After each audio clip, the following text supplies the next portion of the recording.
बिहार की सियासत में एक ऐसा फैसला सामने आया है जो सिर्फ मुख्यमंत्री की कुर्सी नहीं बदल सकता बल्कि जेडीयू की पूरी राजनीति को हिला सकता है। साफ हो चुका है कि मुख्यमंत्री नीतीश कुमार अब बिहार छोड़कर दिल्ली की राजनीति में शिरकत करेंगे, लेकिन उनके इस फैसले ने उन्हीं की पार्टी के भीतर खुशी और गम दोनों का माहौल पैदा कर दिया है। कुछ नेता और कार्यकर्ता आंसुओं के साथ विरोध कर रहे हैं तो कुछ लोग चुपचाप इस फैसले से खुश भी नजर आ रहे हैं। सबसे बड़ा सवाल यह उठ रहा है कि अगर नीतीश कुमार बिहार छोड़ते हैं तो क्या यह सिर्फ एक राजनीतिक फैसला होगा या फिर इसके पीछे है कोई बहुत बड़ी डील? क्या सच में नीतीश युग के अंत के साथ बिहार में निशांत युग का उदय हो पाएगा? और सबसे बड़ा सवाल, क्या इस पूरे घटनाक्रम के पीछे बीजेपी की कोई बड़ी रणनीतिक साजिश है? नमस्कार, आप देख रहे हैं YBN बिहार झारखंड और मैं हूं दीपक गौड़। मुद्दा गर्म है और आज का मुद्दा सच में बहुत गर्म है क्योंकि बिहार के मुख्यमंत्री नीतीश कुमार के दिल्ली जाने की खबरों ने सूबे की राजनीति में भूचाल ला दिया है। उनके मुख्यमंत्री पद छोड़कर राज्यसभा जाने की चर्चा ने न सिर्फ सियासी हलकों को चौंकाया है बल्कि उनकी ही पार्टी जेडीयू के भीतर भी हलचल मचा दी है।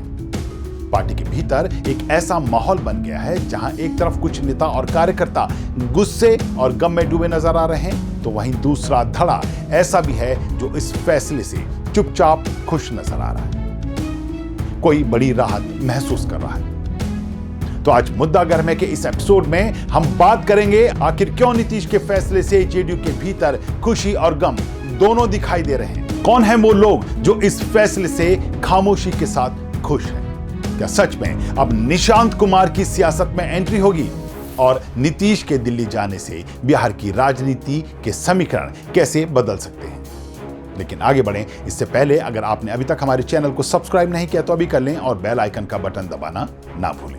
सबसे पहले जरा यह सुनिए, हम लोग नीतीश कुमार सीएम थे, सीएम हैं और सीएम रहेंगे। ये बॉम्बे नहीं बिहार है, यहाँ नेता नीतीश कुमार है। ये दिल्ली नहीं बिहार है, यहाँ नेता नीतीश कुमार है। आप बताइए, नीतीश कुमार जी को जो राज्यसभा भेजने का जो साजिश है तो उनके जो पद है और कद है उनको कम करके आंका जा रहा है। आप बता दीजिए कि जो बिहार के 20 साल से मुख्यमंत्री हैं, कई लोगों को राज्यसभा बनाया है, जिसने मुख्यमंत्री जी ने भेजा और उनके लिए राज्यसभा कोई मायने नहीं रखता है। जब इतिहास लिखा जाएगा तो नीतीश कुमार का जो एक काला अध्याय हो जाएगा। इसलिए हम लोग जो नीतीश कुमार के सच्चे सिपाही है वो चाहते हैं कि नीतीश कुमार जी ने बिहार के मुख्यमंत्री हैं और रहें। रूप से आक्रोशित है भाई, वोट मांगने गए थे हम लोग नीतीश जी के नाम पर, आवाज कह रहा है दूसरा कोई बनेगा तो क्या करेंगे हम लोग? हम लोगों ने गांव-गांव घर-घर घूम करके नीतीश जी के नाम पर वोट मांगा, महिलाओं ने नीतीश जी के नाम पर वोट किया, दलितों ने, अति पिछड़ों ने रो रो करके वोट किया। सब खुश थे। कल कोई होली मनाया है। मैं पत्रकार मित्रों सबको चुनौती देता हूं कि आप गांव-गांव में पत्रकार को भेज के पूछ लीजिए कल का ये होली नहीं मनाया गया। सुना आपने, नीतीश कुमार के फैसले से उनके समर्थक किस तरह नाराज नजर आ रहे हैं। उनका कहना है कि वे नीतीश कुमार के साथ खड़े हैं लेकिन उन्हें बिहार छोड़कर दिल्ली नहीं जाने देंगे। सुबह से ही उनके आवास के बाहर कार्यकर्ताओं की भीड़ जमा हो गई, जहां लोगों ने साफ कहा कि बिहार की जनता ने नीतीश कुमार के नाम पर सरकार बनाई है, इसलिए उन्हें बिहार छोड़कर नहीं जाना चाहिए। कुछ महिलाओं ने तो यहां तक कह दिया कि अगर नीतीश कुमार पद छोड़ते हैं तो वो इसे बर्दाश्त नहीं कर पाएंगी। यानी साफ नजर आया कि पार्टी का एक बड़ा वर्ग इस फैसले से बेहद आहत है। लेकिन इसी कहानी का एक दूसरा पहलू भी है, वहीं इस पूरे घटनाक्रम का एक दूसरा एंगल भी है। जेडीयू के भीतर ही एक दूसरा धड़ा ऐसा भी है जो इस पूरे घटनाक्रम से खुश नजर आ रहा है। हालांकि यह खुशी अभी खुलकर सामने नहीं आ रही, लेकिन पार्टी के अंदर लंबे समय से निशांत कुमार को राजनीति में लाने की मांग करने वाले नेताओं और कार्यकर्ताओं में उत्साह जरूर है। पिछले कुछ समय से लगातार यह चर्चा होती रही कि नीतीश कुमार के बाद पार्टी की कमान कौन संभालेगा। ऐसे में कई नेता यह चाहते रहे हैं कि निशांत कुमार को सक्रिय राजनीति में लाया जाए, लेकिन नीतीश कुमार ने कभी इस पर खुलकर कुछ नहीं कहा और ना ही अब भी कहा है। लेकिन अब जब नीतीश कुमार दिल्ली की राजनीति में सक्रिय होने का ऐलान कर चुके हैं तो कयास लगाए जा रहे हैं कि पार्टी की कमान धीरे धीरे निशांत कुमार को सौंपनी जा सकती है। यहां तक कि यह भी चर्चाएं हैं कि उन्हें डिप्टी सीएम तक बनाया जा सकता है।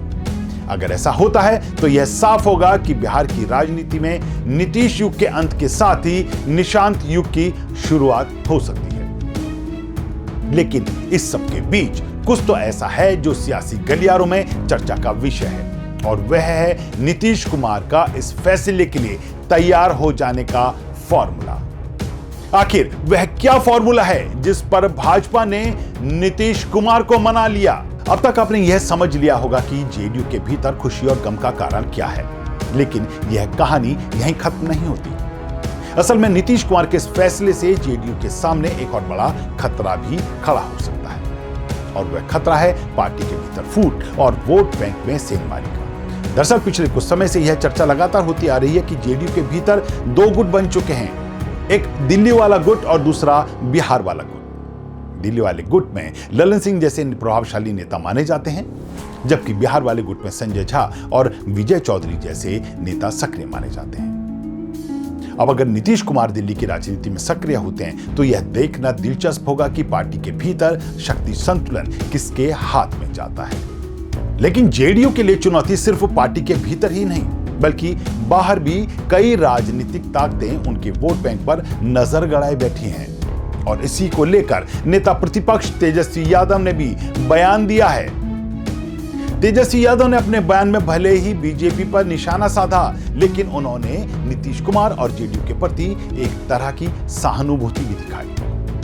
राजनीतिक जानकारों का मानना है कि तेजस्वी यादव अब कोशिश करेंगे कि नीतीश के लव कुश समीकरण में सेंध लगाई जाए, यानी आने वाले समय में निशांत और तेजस्वी की राजनीति भी एक नया समीकरण बना सकती है। अब इस तस्वीर को जरा गौर से देखिए। इस तस्वीर में साफ संकेत मिलता है कि यह फैसला अचानक लिया गया फैसला नहीं, बल्कि इसके पीछे लंबी राजनीतिक बातचीत और नफा नुकसान को समझने के बाद ही सियासी रणनीति बन पाई है। कहा जा रहा है कि पिछले दिनों नीतीश कुमार और अमित शाह की मुलाकात में इस पर सहमति बन गई थी, लेकिन नीतीश कुमार ने इस डील के लिए क्या खोया क्या पाया, शायद ये कुछ समय बाद ही सामने आए, और शायद कभी सामने आ भी ना पाए, बस सियासी गलियारों में सिर्फ चर्चा का विषय बन जाए। और यह भी माना जाता है कि नीतीश कुमार हमेशा से अपने फैसले को अंतिम समय तक सस्पेंस में रखने के लिए माहिर माने जाते हैं। हालांकि जेडीयू के कुछ नेता यह भी आरोप लगा रहे हैं कि नीतीश कुमार को राजनीतिक रूप से दबाव में लाया गया है।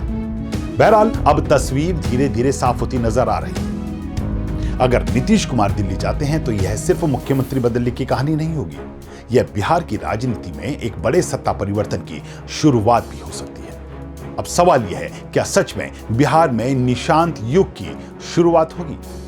क्या जेडीयू इस बदलाव के बाद एकजुट रह पाएगी? और क्या इस पूरे घटनाक्रम का सबसे बड़ा फायदा तेजस्वी यादव को मिलेगा?